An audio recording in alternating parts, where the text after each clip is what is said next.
hey, hey, ho, ho, welcome to the show. Hey, hey, hey, ho, ho, welcome. All right. Welcome back, everybody, to our final part in our deep dive down the Good Mythical Morning Iceberg. Today we're going to be going over Tier 5, Understanding, and Tier 6, Ascension. So you know stuff is going to get pretty crazy when a tier is called Ascension. Keep in mind this is going to be the last chance you all have to suggest entries for the supercut, or for you to suggest me going more in depth in any specific topics. I have a few picked out already, and obviously I'm going to add those, but please suggest whatever you want. As I've said many a times, I kind of want this to be the definitive Good Mythical Morning Iceberg, so I definitely don't want there to be any sort of room for additions and addendums. Of course, I'm not going to spend too long on this intro since this is the last part, so let's just jump into Tier 5, Understanding.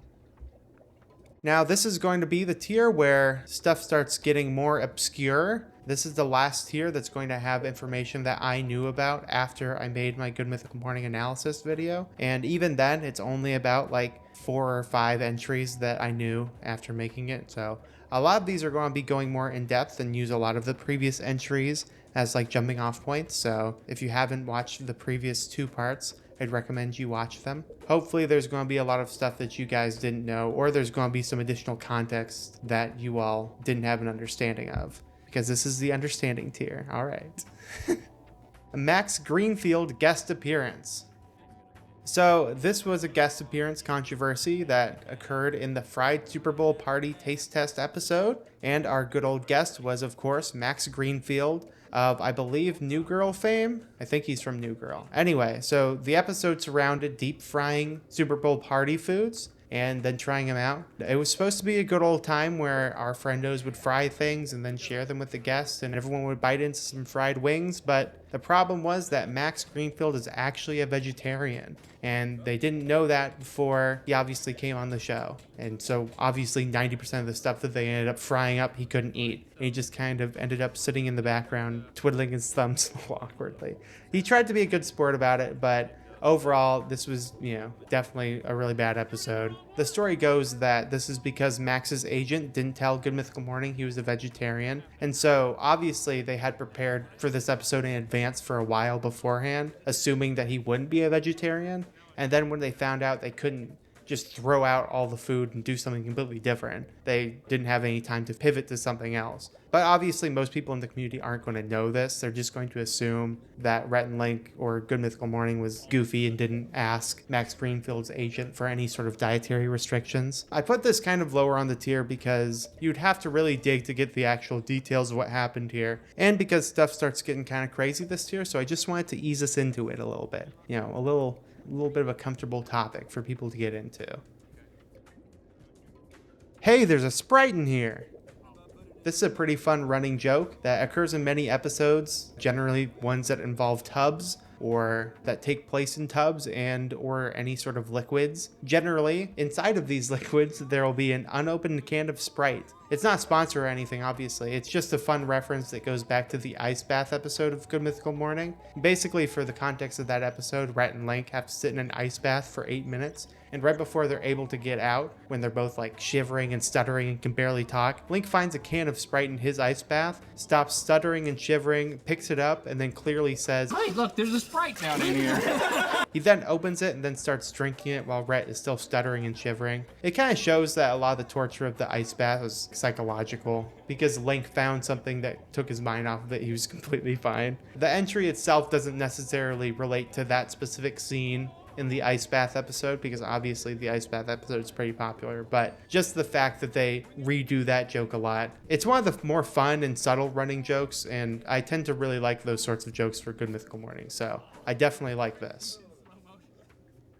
Rhett is wearing a fake beard. This is not to be confused with the proven lore fact that Rhett was wearing a fake beard. This is the theory that he is still wearing a fake beard to this day. Evidence is that his beard stays the same clean-cut length and then randomly changes in style in later seasons. That his beard doesn't seem to gray that much. I think it kind of does, but that's just what the theory purporters say. And that he wore a fake beard once, so a fake beard wearer, always a fake beard wearer, I say. Clearly not many people really believe this, but it's still a theory that goes around every once in a while that kind of piggybacks off the time it actually was fake. New Zealand for the win.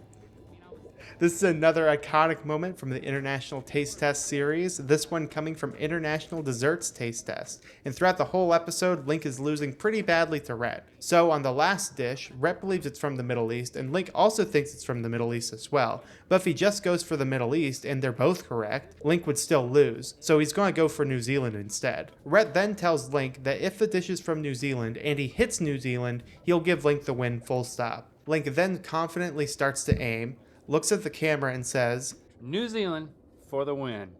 And then throws the dart and completely misses the board entirely. A classic Good Mythical Morning moment. Rhett and Link were conjoined twins at birth. This is the final theory from the infamous Mythical Conspiracy Theories Good Mythical More. The theory goes that Rhett and Link were conjoined twins at birth and were attached at the butt, which is why they ended up getting tattoos of their wife's names on their butt, to hide the surgical scar. I don't think anyone actually ever believed this, so I think it was just kind of made up for the more. They had footage of a guy telling us the theory, but he kind of just looks like Josh, so I think they just had Josh record a bit so they could talk about it. Unless someone out there actually does believe it. I mean, it kind of does go back to the Chase thing, where he says the only way you can get a job at GMM is via nepotism, so. Tree Man. This is another Rhett alter ego who's only appeared twice. This is one where everyone acknowledges though that it's Rhett in a costume, so it's not like it's a whole new character in the canon or anything. Basically it's just Rhett in a green morph suit wearing a Christmas tree mask, and he kind of hops around and talks about taking people in his branches. He's supposed to be a professional wrestler guy persona that Rhett won from the Most Ridiculous Wrestlers Ever game they played in the main episode. Many folks want this persona to make a comeback, but to my knowledge, they haven't used him since that episode. Good Mythical Morning is recorded at night. So, at this point, we all know that GMM is recorded in advance, but what if I told you it was also recorded at night? Why is it recorded at night?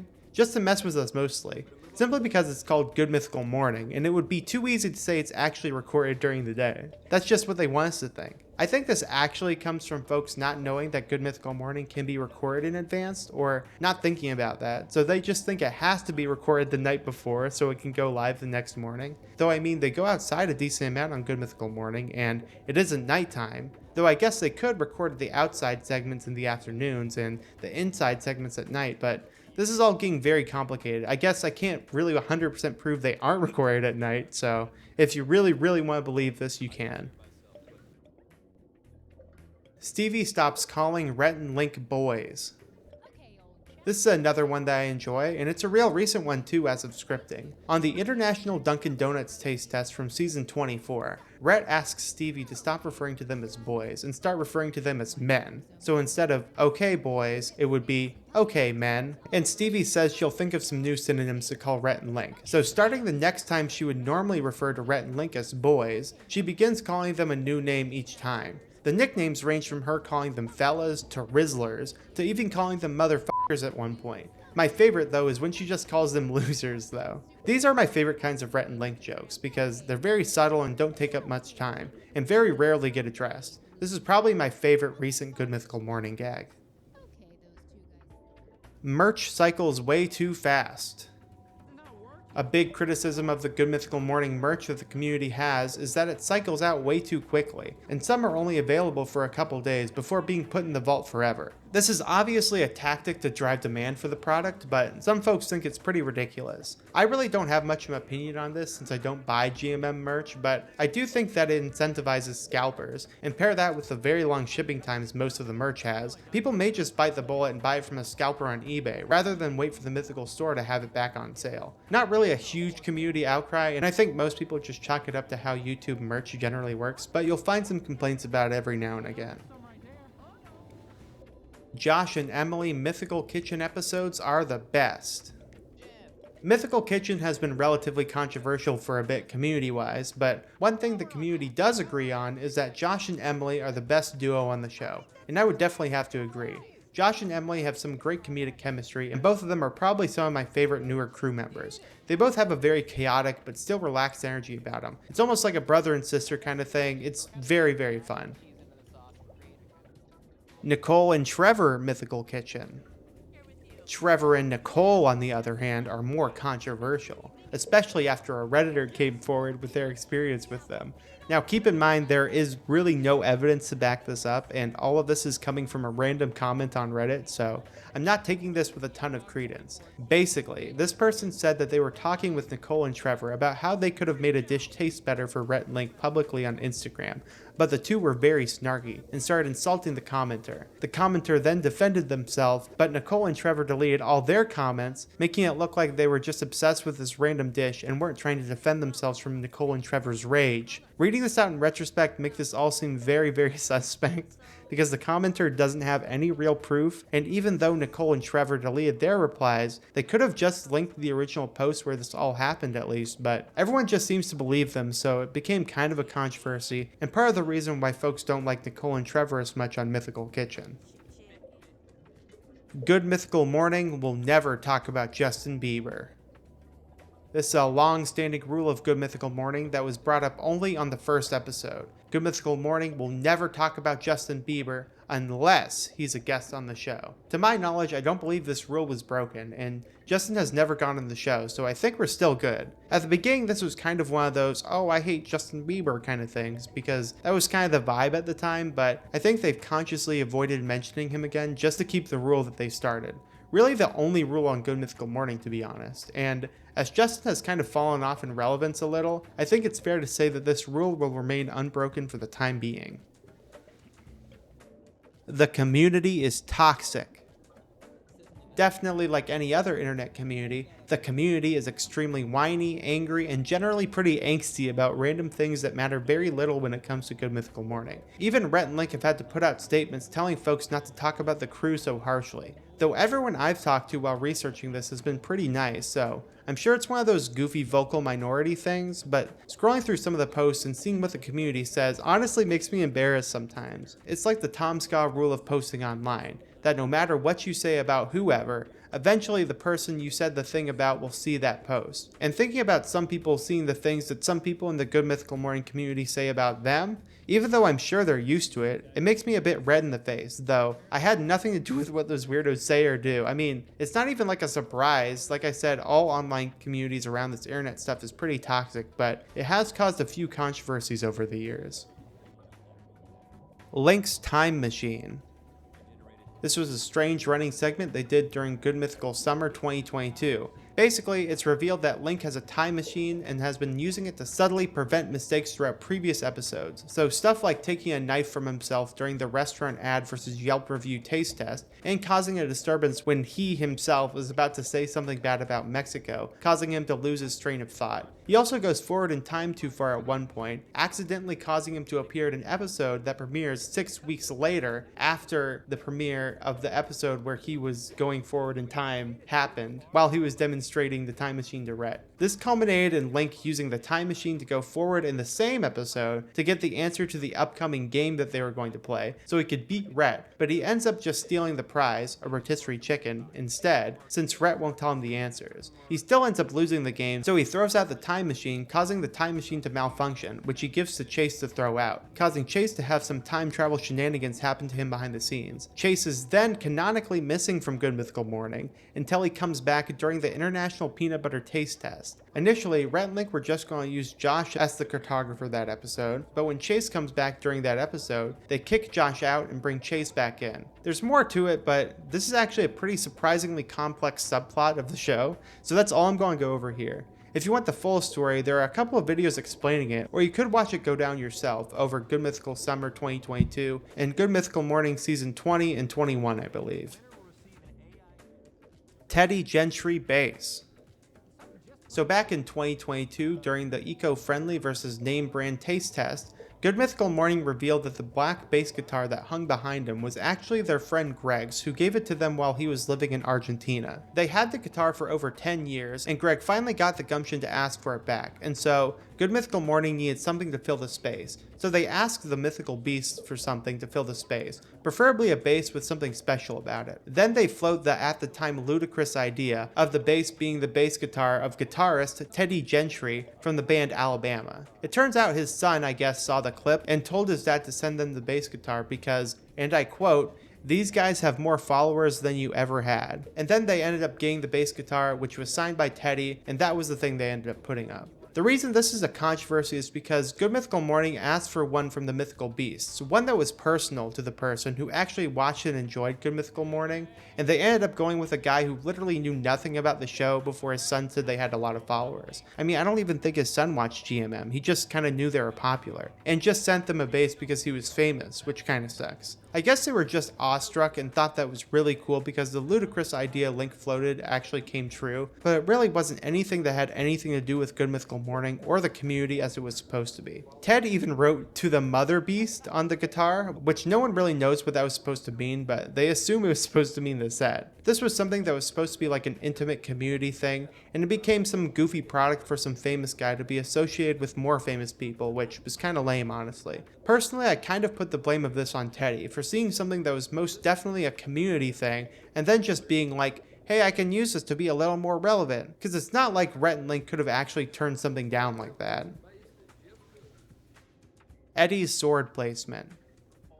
This piggybacks off the last one a bit, but during the Teddy Gentry bass thing, Good Mythical Morning got another submission from a man named Eddie Bowman. This was a sword that his dad had gotten from a convention that he really enjoyed a lot and meant a lot to him, and after his father died in 2020, it was something that Eddie remembered him by, so there was some genuine sentiment in that item, and it obviously meant a lot to him. Something that would have been perfect for the show since, as he said, he started watching Good Mythical Morning in 2020 after his father died, and it helped him cope with his death. He also says it's full circle because his father was a jovial guy who loved to make people laugh, and Rhett and Link are both jovial guys who love to make people laugh as well. They were of course pretty nice to the guy, but the real crux is where they placed the sword that meant so much to Eddie, behind the chair couch thing barely visible during the show. The idea was for it to be an Excalibur kind of thing where it was stuck inside something and not able to be pulled out, but everyone was very disappointed that the bass guitar from the famous guy is in full view and in a place of prominence for the show, while the sword is, in all honesty, kind of tucked away in a corner, really unable to be seen. It seemed a bit like damage control since the Teddy thing caused a bit of controversy, and they didn't nearly seem as genuine with Eddie as they were with Teddy, so the placement was kind of the straw that broke the camel's back. Some people think this was a bit of a blown out proportion thing that didn't really matter, but I actually kind of agree a bit with the outrage, though some of the hate was a bit too much in my opinion. Thankfully, they moved the sword a couple of times, and it's more easily seen in frame today, but there is kind of a bit of a Where's Waldo thing trying to find it, unlike that goofy bass guitar in full center view. Josh's traumatic backstory. This is going to be a little more touchy one since I don't really want to step on Josh's toes and seem like I'm making light of the stuff that happened to him growing up. He does kind of make jokes about it and he seems to be not too sensitive about it, but that could just be because it's coming from himself, meaning it's coming from a place that's comfortable for him, but I did want to mention it since it's a pretty known element of Josh, our mythical chef and mythical kitchen aficionado. If you want to get into the weeds and specifics, feel free to watch the episodes of Mythical Kitchen with Josh in them, specifically the school lunch episode, where Josh explains his upbringing as being a chaotic experience to say the least, of course in the context of the lunches he would bring to school every day. It's not all doom and gloom though, as Josh generally takes this in a positive direction to say that not all childhoods are happy and that's okay. So whenever he mentions that, he seems to say it in good spirits, which is great to see. Good Mythical Morning Studio Ghost. Alright, enough trauma, let's get into the real shit here. The Good Mythical Morning studio is haunted by a mysterious spirit by the name of Nartu Fodi. You may think this is a weird skit or guest thing or something, but no. Paranormal investigators have investigated and shown without a reasonable doubt that there is a spirit lurking within the halls of the mythical mother, or whatever Ted Gentry called it. It all started when a fan by the name of Ghost Hunter 1983 noticed some unexplained wispiness, as he called it, floating by Rhett's head on an episode of Good Mythical Morning. So they invited Eric Van Leer of the Valley Investigators of the Paranormal to come on the show and investigate. After some investigative tactics that proved that the ghost was listening, they tried a tactic for the ghost to respond that involves a hacked radio video, slowly shifting through the stations and listening in between the stations. This showed that the ghost was possibly a demon, though it could have been playing around, and the ghost was named Nartu Fodi, though when asked to confirm this, the ghost replies, "No sir." So it could have been playing around. It seems like this ghost is a real jokester, considering it doesn't like giving out any straight answers. In the midst of investigating though, the studio lights mysteriously shut off due to a blown power strip, and when Rhett is ending the episode and says Nartu Fodi, the lights flicker, so I think that pretty much confirms it. Fun fact though, if you want any concrete proof of Post Malone's Good Mythical Morning chops, he actually references this ghost in his Mythical Kitchen Last Meal episode, which is very fun. Link Stevie pregnancy comments.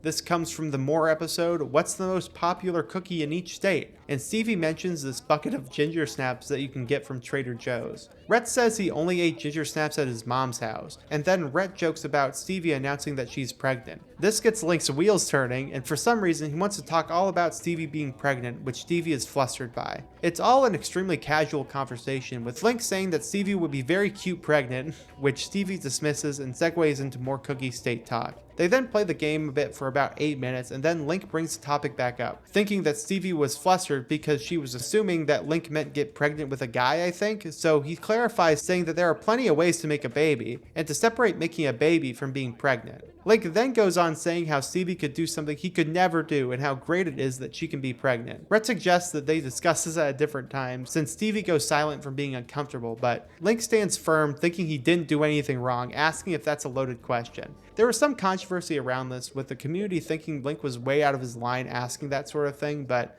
I'm a little bit on the fence. Sure, it would be weird if you think of their relationship as purely a business one where Link is Stevie's boss, but keep in mind they have literally known each other and worked for one another for 12 years, with Stevie being one of the first people to work at Good Mythical Morning. And it's not like they sell like insurance or something, they make internet videos, and Stevie has been in plenty of uncomfy situations for the sake of comedy throughout the years, so it wouldn't be inaccurate to describe their relationship as familiar. It seems like Link was trying to make her uncomfortable for the funsies of it, I guess, to an extent. Regardless, in a future more, Link apologized for making Stevie uncomfortable. It was probably one of those things where the community assumed that Stevie was more upset about it than she was, and so really just to quell the community, Link apologized, but I don't know any of them personally, so I'll never really know if anyone was actually upset about it. Regardless, it caused some controversy and fanned the flames of Link dislike for a bit. Another fun fact as well, the episode where Link apologized was also the episode where they put up Eddie's sword, so that couple of episodes was not a good time for Good Mythical Morning controversy-wise.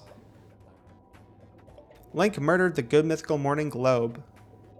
Another small fun bit of lore, have you noticed the globe to the left of Rhett that's been in Good Mythical Morning for a long while? Well, apparently that globe is alive, or at least it was before the International Carnival Food Taste Test episode. That was the point where the gender-neutral globe herb made themselves known and made comments throughout the episode, until Link stuck his hand inside their equator-split mouth and slowly choked the globe to death. The bit was it was very clearly Rhett controlling the globe using a pull ring, and not even masking his voice when voicing the globe, but yeah, now you know the globe is alive, and Link is not beating the psychopath allegations.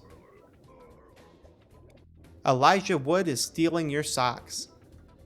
This was a video presented in the 2016 Good Mythical Morning episode Name That Stain, in response to a question from a fan asking where lost socks from the dryer are going. The video is of a pitched up Link going by the moniker Vigilant Black Rabbit, explaining the theory that the socks are being stolen by none other than Elijah Wood in a style akin to a 2015 YouTube conspiracy video. The video was then hosted on a channel called V1G1 bracket at NTB bracket at CKR at BB1T, which is a pretty cut and dry parody of the conspiracy YouTuber White Rabbit, with some The Vigilant Christian sprinkled in due to Link's pitched up voice. The symbol-laden channel name is also a parody of White Rabbit, whose official channel name is White Rabbit Official, with a 0 instead of an O. The guy's channel is removed now after the great YouTube conspiracy purge after the Pizzagate and QAnon stuff became mainstream, but his second channel where he reacted to the parody is still up,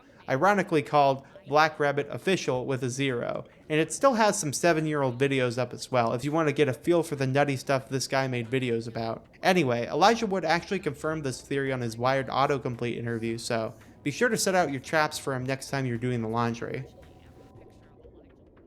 Rhett and Link are part of the Illuminati. So this is going to cover a few different areas. The first being people like White Rabbit and other weird conspiracy YouTubers making exposed videos on Rhett and Link as Good Mythical Morning was starting to get popular. I was really big into the whole Illuminati stuff back in 2015 to 2016, and that was also the time I was really into Good Mythical Morning, so the algorithm would frequently show me videos exposing Rhett and Link as being part of the Illuminati. Though I didn't believe them, since I really liked Rhett and Link and I didn't think they were part of the Illuminati. I mean, come on. Sadly, I'm not going to be able to find any of these videos anymore because all big conspiracy YouTubers were wiped off the face of the earth after the purges of 2018 to 2020. Or I guess not really sadly, because the people making these videos were actively profiting off of spreading misinformation, but I can't say that I don't have some nostalgia for those. Anyway, the next area this covers is Rhett and Link meeting with President Obama at the time for their crazy YouTuber meeting, which was really just Obama telling them about registering for Obamacare and asking them to tell their fans about that. But it could have been one of those secret Illuminati crazy stuff, so who knows. Finally, and this is the biggest one in my opinion, is their video they did on the Illuminati, but specifically the more on this episode called Is Link in the Illuminati, where Rhett and Link have a surprisingly pretty candid conversation on their thoughts about the Illuminati. And even more surprisingly, Link seems to be more accepting of the conspiracies presented, saying things like, "But we didn't mean it. But that doesn't mean that they don't mean it." and posting the true or false question of, The most effective way for a celebrity to propagate anything is through a hand signal. and then comes the kicker, when they start talking about this event that they were invited to, where they were at this weird TED Talk thing as Link describes it. And Rhett thinks Link is joking around for a second, but gets more serious once he knows what Link is talking about. And at this clandestine event, there would be all these crazy celebrities, including politicians and ex-President Bill Clinton for some reason. Even though the person inviting them to the event clarified it wasn't a political event, but they did stress it wasn't to be talked about, and it was supposed to be a secret thing. Neither of them ended up going, but Link says he was intrigued. It was actually a really interesting conversation, and one of the most underrated mores in my opinion, and definitely blew my mind as a conspiracy-loving 17-year-old when it came out. In any case though, they didn't end up going to this weird event as I said, so even if that was the weird Illuminati meet and greet thing, they wouldn't have been involved, but I guess they could have gone and not told us, but then again, why would they even mention it in the first place if they didn't want to tell us that they actually did go? They probably aren't, and I don't even really believe the Illuminati is a real thing, but that conversation was pretty interesting is all I'll say.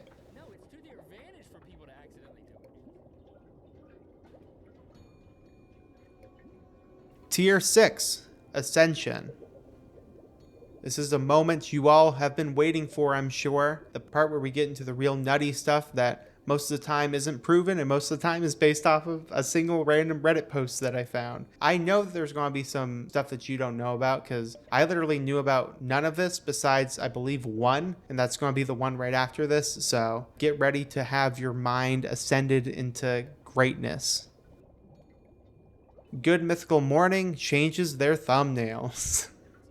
Starting off, we have the fact that you would probably only know if you were researching it. Good Mythical Morning, as most big YouTuber folks do, perform A and B testing with their thumbnails, and even their titles to an extent. This basically means that they have two different thumbnails at the ready when uploading, and so the video will start off having a certain thumbnail, and depending on if traffic to that video is consistent with expectations or not, they will change the thumbnail to the second one at the ready, or the B thumbnail, as us very popular YouTubers call it. If that doesn't improve traffic, sometimes they'll go back to the first one, or they'll just stick with the one they have. It doesn't really matter, but this creates kind of a Mandela effect, where folks remember a video having specific thumbnail, but when they go check it, it's something different. It's not too crazy, but it's hard to tell unless you go looking for it. And there actually is a YouTube implementation in your videos that you can upload 3 different thumbnails, and then it'll automatically do A/B testing for you. So that's most likely what they end up doing.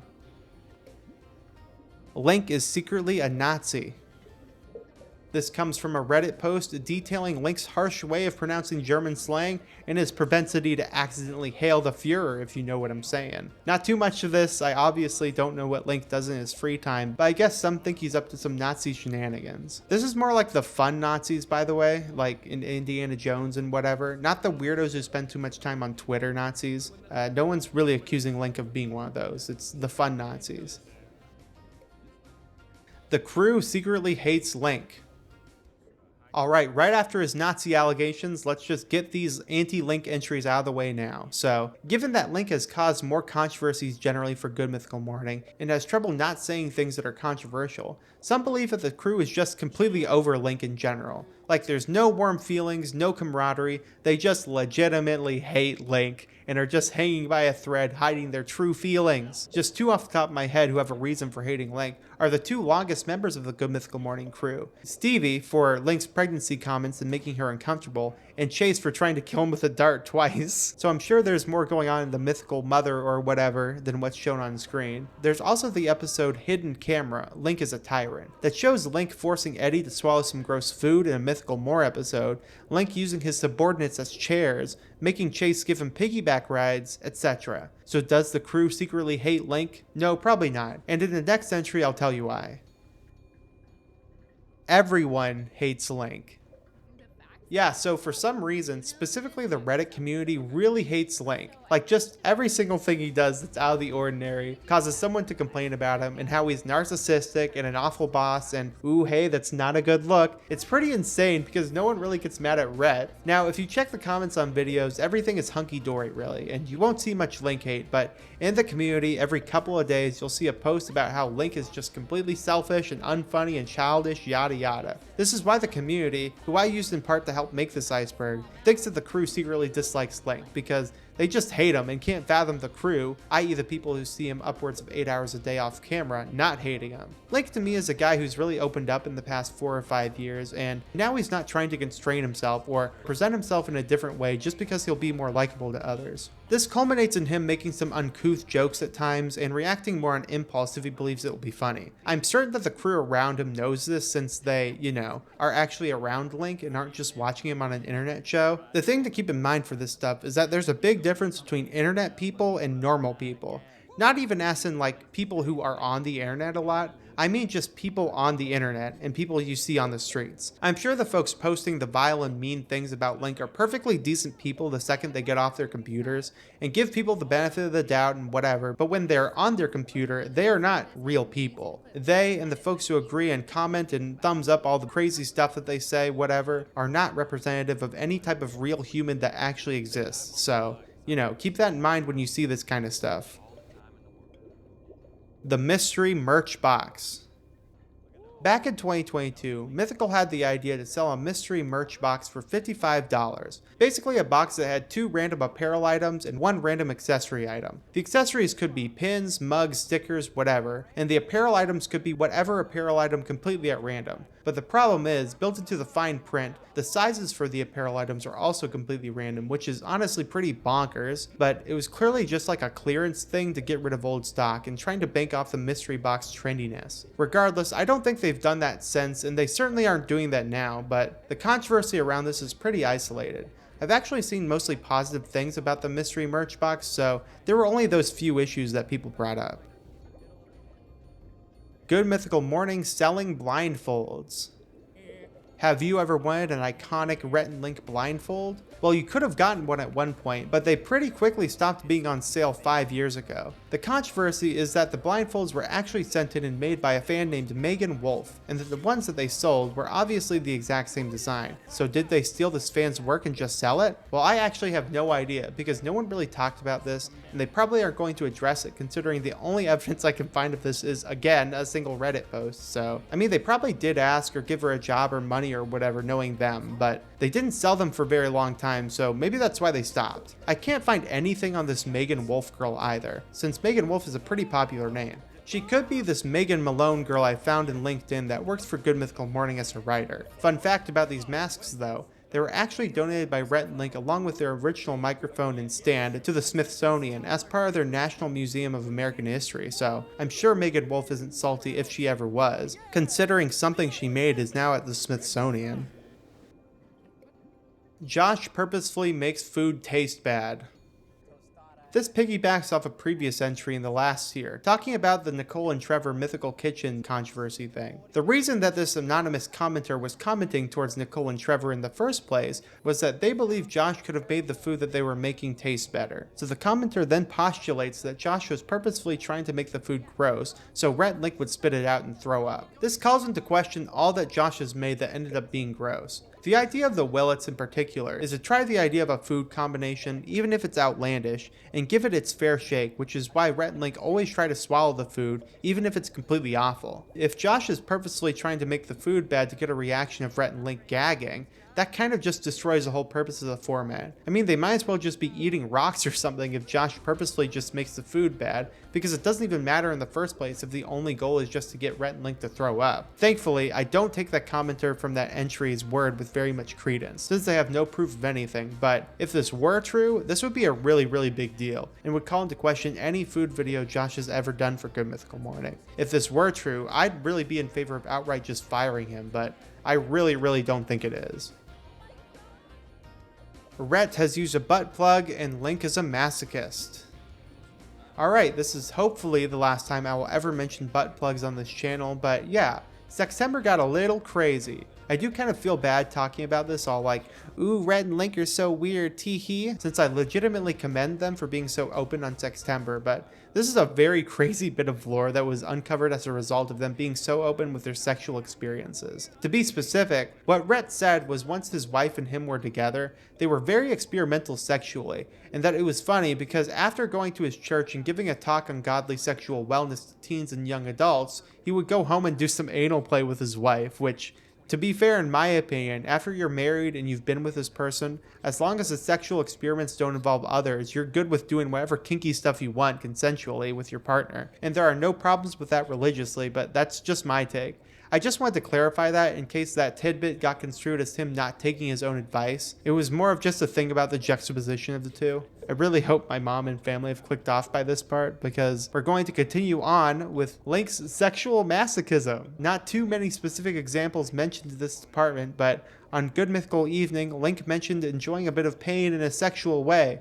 I can't find too many specifics, but I do remember him enjoying having the hot wax being poured on him in the Getting Waxed episode, so maybe it's stuff like that, or it could get into some crazier stuff. I don't know. I don't really want to spend too much time speculating on Link's sexual preferences, so we're just going to move on here. SSSniperWolf's privated episode.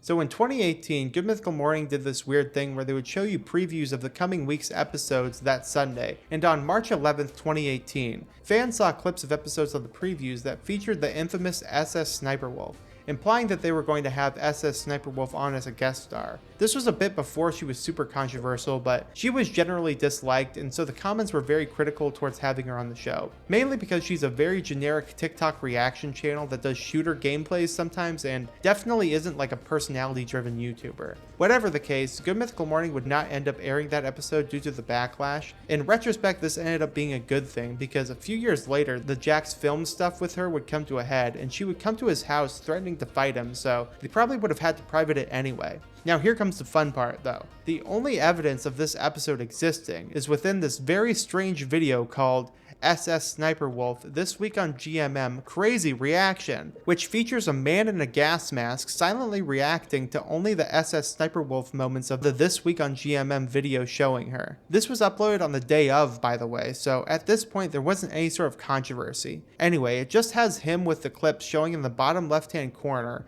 and then after the clips are over, which is about a minute, it cuts to an experimental art metal performance for the rest of the video with no explanation. He doesn't do this for his other reaction videos, so I have no idea why he decided to do this for this one, but yeah, shout out to Reaction Faction, I guess. Charlie is 18. This is from the Match the Restaurant to the Movie Taste Test episode, and it's a comment from Link that some took as a bit off-putting. When he was the one who won the game, Rhett says he's able to kiss whoever his favorite celebrity is on the board. Link then mentions that Charlie D'Amelio is 18, so she would be a valid choice, to which the crew laughs, and Rhett says thanks for pointing that out. Then Stevie corrects Link, saying that she is not in fact 18 yet. Link rebukes this, saying that his research says that she would have been born on March 8th, 2004.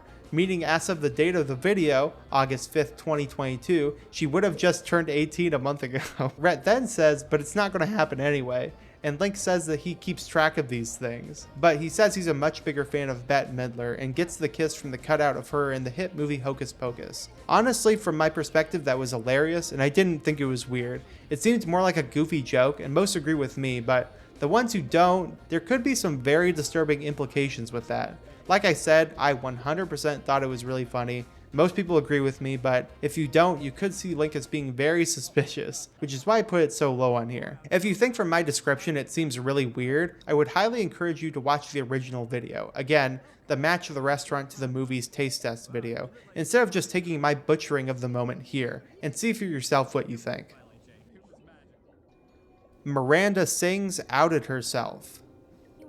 Alright, this one requires a little bit of background knowledge, but to sum up, Miranda Sings, or Colleen Ballinger, was found to have been messaging underage fans while she was at the height of her popularity. You know, typical YouTuber stuff of the week nowadays, but among the things she did was she sent a 13 to 14-year-old lingerie. That's about all you need to know for this, but this was exposed by the victim in 2020, and she sent this lingerie to the victim in 2016, while soon before that, in December of 2015, Colleen was on an episode of Good Mythical Morning, the Christmas Song Challenge, and in the More, Dreidel song remix with Miranda Sings, Link talks about how he wants to get underwear for Christmas, and then Colleen takes that to mean that he wants panties as a joke, and then starts making jokes about him wanting panties. She then extends it and tells everyone to send in their panties to Link. Was this a premonition of things to come? Maybe Nartu Fodi was trying to tell us something but persuading that line of dialogue supernaturally. Whatever the case, it definitely is interesting foreshadowing as to what would happen in the near future.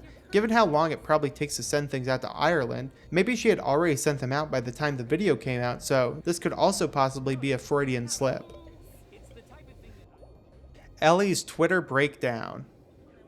This one is in relation to Mythical crew member Ellie McElvain. In short, Ellie was a writer for Mythical Entertainment from 2016 to 2020, and many speculate that the reason she stopped being a writer for Mythical Entertainment was because of a very large series of tweets during 2020, mostly stuff about actor John Krasinski. All of these related tweets are deleted, so I can't find the primary sources of them, but from what I can gather, Ellie was really upset at John for portraying cops and FBI agents and whatnot on TV, mostly because now is the height of the BLM movement and the George Floyd stuff. He wasn't doing it like specifically then, he kind of was always typecast as those kind of characters, but I guess Ellie had some sort of dislike for him in particular. She also mentions that her family and friends were telling her to stop, in public tweets by the way and whatnot, but she was solely focused on, and I quote, abolishing police, tearing down the whole system, and of course, as always, canceling John Krasinski. There were also mentions by her of her PTSD, saying that these tweets were one of her many paranoid delusions, but I really cannot confirm what she's talking about with that. She also was kind of trying to use her following of Mythical Beasts to try and continue this cancellation, and this kind of got to be a big deal, and talked about on various news outlets where Ellie was, of course, always mentioned as Good Mythical Morning writer Ellie, so I'm sure Rhett, Link, and the other Good Mythical Morning folks knew about this. John Krasinski is, of course, not cancelled, and is still getting work, so it seems Ellie's efforts were for naught, but she did get awarded with a large amount of unpaid time off by Mythical Entertainment in the form of a pink slip. No,